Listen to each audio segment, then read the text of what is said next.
અમદાવાદમાં અમૂલની સુવર્ણ જયંતિની ભવ્ય ઉજવણી, નરેન્દ્ર મોદી સ્ટેડિયમમાં ભાજપનું શક્તિ પ્રદર્શન। પીએમ મોદીએ દરેક જિલ્લામાંથી આવેલા ખેડૂતો અને પશુપાલકો સાથે કર્યો સંવાદ।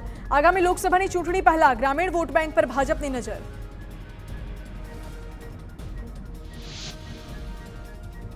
અમદાવાદના નરેન્દ્ર મોદી સ્ટેડિયમમાં વડાપ્રધાન મોદીનું સંબોધન, કહ્યું આઝાદી પછી અમૂલ એક શ્રેષ્ઠ બ્રાન્ડ બની ગઈ છે। અમૂલ એટલે વિશ્વાસ, અમૂલ એટલે આત્મનિર્ભર, અમૂલ એટલે વિકાસ, અમૂલ સહકાર અને સંગઠનની શક્તિ।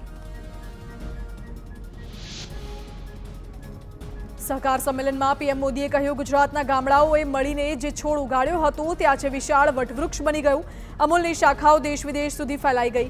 દુનિયાના 50 દેશમાં અમૂલની પ્રોડક્ટની નિકાસ થાય છે। 36 લાખ ખેડૂતોનું નેટવર્કમાં રોજ 200 કરોડનું ઓનલાઈન પેમેન્ટ થાય છે, જે આસાન નથી।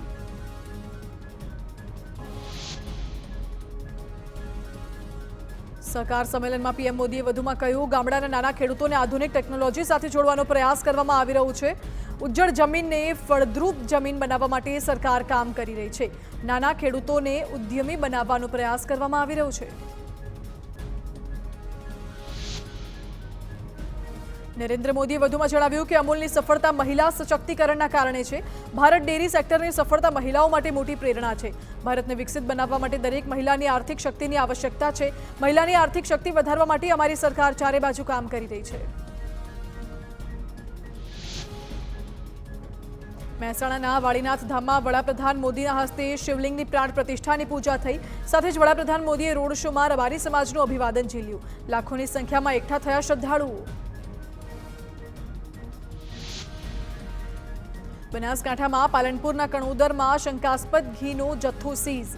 નમસ્તે અને શ્રીમૂલ નામની ફેક્ટરી પર કાર્યવાહી। શ્રીમૂલમાંથી ઘીના 3 સેમ્પલ લઈને 42 લાખનો મુદ્દામાલ સીઝ કર્યો। નમસ્તેમાંથી 6 સેમ્પલ લઈ 52 લાખનો મુદ્દામાલ સીઝ કરાયો। પુરવઠા અને ફૂડ વિભાગે શંકાસ્પદ ઘીના વેચાણ અંગે હાથ ધરી તપાસ।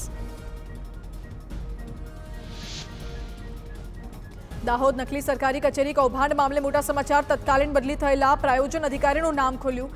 દાહોદ પોલીસે સંજય પંડ્યાની કરી ધરપકડ। 2022 થી 23 દરમિયાન પ્રાયોજન વહીવટદાર તરીકે ફરજ બજાવતા ચાર્જશીટમાં 7 બેંકના 200 સ્ટેટમેન્ટ સામેલ કરાયા।